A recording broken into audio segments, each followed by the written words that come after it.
Bitawan mo na! Akin to! Akin to! Huwag mong kunin!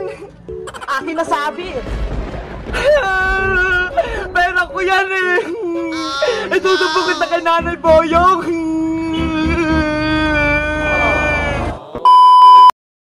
Buti binigyan ako ni Nanay ng pera. May pambili akong pagkain.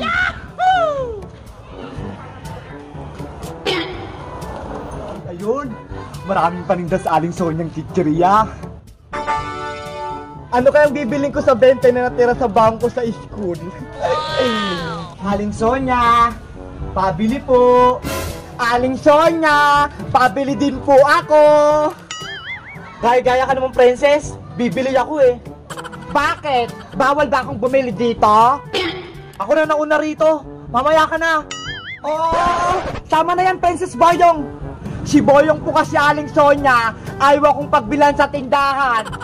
Nge. Bleh. O Boyong, ano bang bibilhin mo? Para makabilin na rin niya si Princess.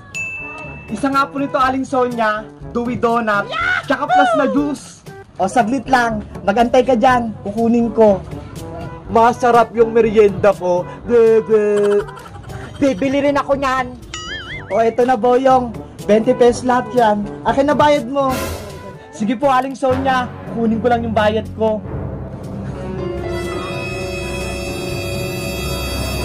Hala! Nasaan yung pera ko? Dito ko lang nilagay sa bulsa ko eh. Nasaan na? Oh no! Hoy Princess! 20 ko yung hawak mo! Akin yan! What? Pera ko to Boyong no! Bigay sa akin to ni Nanay kanina! Pera ko yan! Ikaw lang katabi ko eh! Ikaw lang pwedeng kumuha! Akin na yan! Pera ko to Boyong! Nangaagaw ka naman eh! Bitawan mo na! Akin to! Akin to! Huwag mong kunin! Akin na sabi!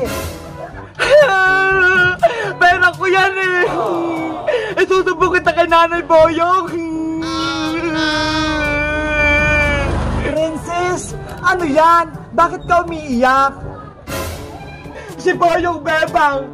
Kinuha yung 20 pesos ko! Pera ko naman talaga to eh! Kinuha lang nito ni Princess! Hindi ako kumukuha ng pera ng hindi sa akin. Masama yun. Sabi ni Nanay. Nakita mo ba, Boyong, na kinuha ni Princess yung pera mo? Hindi ko nakita. Pero siya lang yung katabi ko eh. Malamang, siya na yung kumuha. Hindi pala eh. Masama magbintang. Kawawa naman si Princess. Eh, asan yung pera ko? Kung di niya kinuha, eto yun. Baka nahulog mo lang yon nung pumunta ka dito sa tindahan. Tandang-tanda ako, binulsa ko rito, hindi yun mahuhulog. Hindi totoo yan. Ayun o, may 20 pera sa gilid. Uy, ayun nga, pera ko yun, bagong-bago pa. Tignan mo, nahulog mo pala yung pera mo, tapos pinagbibintangan mo pa si Princess. Oh, sa'yo tong pera mong luma, Princess.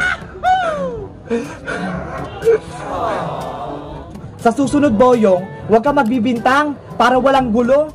Naku, buti wala dito yung nanay ni Princess. Kung hindi, marayari ka. Ito nga yung pera ko, bagong-bago. Boyong, mag-sorry ka kay Princess. Pinagbibintangan mo pa, wala naman pala siyang kasalanan. Sorry na, Princess, kung pinagbintangan kita. Akala ko kasi, kinuha mo yung pera ko eh. Sige, pinapatawad na kita. Basta, sa susunod ha, huwag ka na magbibintang. Oo, hindi na mauulit. Promise ko yan. Yay! Tara na, Bebang. Bibilhan na kita ng pagkain. Talaga? Bibilhan mo ako, Princess? Pabili po kami nito, Aling Sonya. Ito.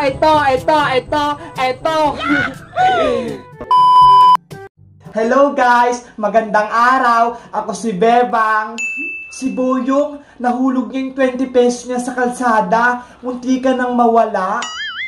Kayo guys, nakapulot na rin ba kayo ng pera sa kalsada? Ako kasi, piso lang yung napulot ko eh.